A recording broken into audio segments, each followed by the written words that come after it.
Ready ready ready না। Hello, good afternoon. আজকে জামাই ষষ্ঠী। আমার মায়ের শরীর খারাপ বলে খুব অসুস্থ, তাই আমি দিয়েছি, মানে মায়ের খুকি আর কি।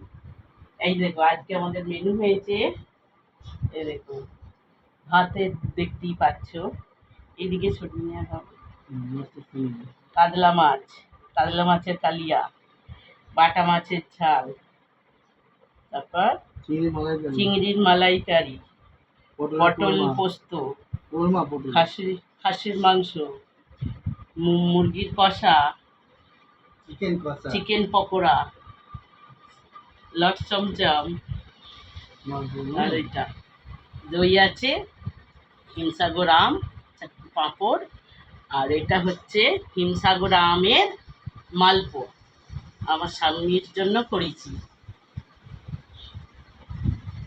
কেমন কেমন লাগছে বন্ধুরা বলবে।